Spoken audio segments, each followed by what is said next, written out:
Hello, my name is Adam Short, and I'm an Intuit QuickBooks Online Advanced Certified Pro Advisor and an IRS enrolled agent tax professional with Short Financial Group. And we do have other videos and resources at our website at shortfinancial.com. Today, I want to talk to you about the differences between sales receipts and invoices in your accounting software, and when it's appropriate to use a sales receipt and when it's appropriate to use an invoice. Sometimes people get confused as to when each of those is appropriate, and so we're going to cover that and how to enter those into QuickBooks Online. So first of all, let's explain a little bit. We are in the QuickBooks Online test drive file, and this is free to access and to use. If you Google QBO test drive, and this is a fictitious business here that we're just going to experiment with. You can use this just to sort of test out your knowledge and experience with QuickBooks without actually breaking anything in your own accounting file. So first of all, we're going to open another tab. We're going to right-click Customers and then click Open Link in New Tab and go over to this tab here. And here we have our customers that show up. Just a couple notes on sales receipts and invoices. Sales receipts are used when generally the customer pays you for the service or product at the time that the service or product is fulfilled or delivered. So if a customer comes in your store and purchases a product, they pay you at the time that they receive the product. So that's a sales receipt scenario where you want to use a sales receipt. The income is recorded when the payment is received. It's a cash transaction. It's posted as a cash transaction. An invoice, rather, is a transaction that's called an accrual-based transaction, and that's used anytime you have a service that you're rendering to a customer that they're paying you for after the fact. So maybe you're doing some consulting work, or you're providing some other service for a period of time, and then once you've finished providing or rendering that service, you invoice the customer. At that point, when the invoice is generated is when the income is recorded in your books, because an invoice is an accrual transaction and it records income when the income is earned, not when the payment is received. All right, so let's say we have a landscaping service, which this business is a fictitious landscaping business. A customer comes into your store and they want to purchase fertilizer. So let's say Amy's Bird Sanctuary. We'll click them. They come in today and they want to buy some fertilizer. So they're going to pay you at the time that they receive the fertilizer. So that's a sales receipt. So we're going to go up here to New Transaction, Sales Receipt.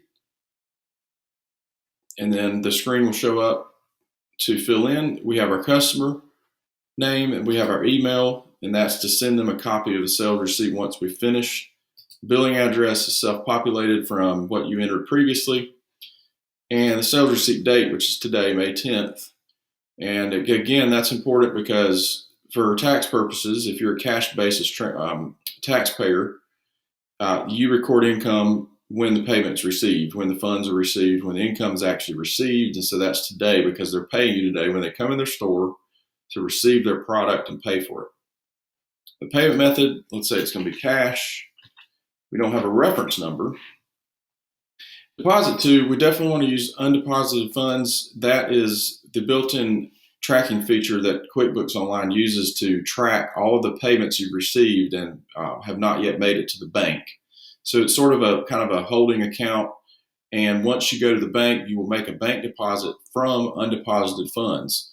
We have other videos that discuss the mechanics of that, but generally we want to recommend, whether they're paying you by cash, check, or credit card, it's better to use undeposited funds. Okay, so now we have the product here. We want to type in fertilizer, and they bought fertilizer. They bought one bag, and then the rate is $20, and we're going to, it's going to be taxable because it's a product that's taxable.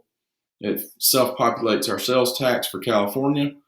Here's a message you can put in here. You can configure this in your settings to be automatically populated. And if you have any other, you can't see it directly right now, but behind here you can add an attachment if you need to.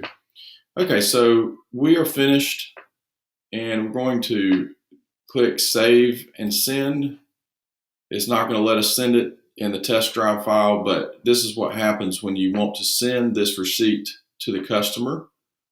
Send and close, and it tells us it can't send because this is the sample company. That's okay, but that's how you do it if you want to.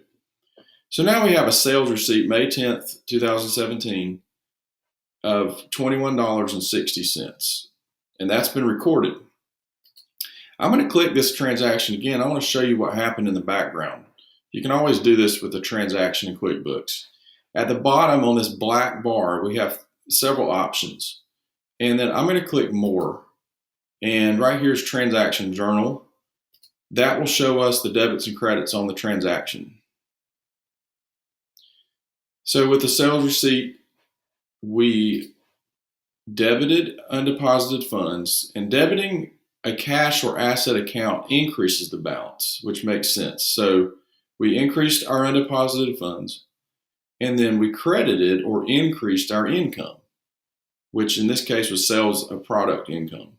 And then this is a liability here. This is a sales tax liability item that was added automatically.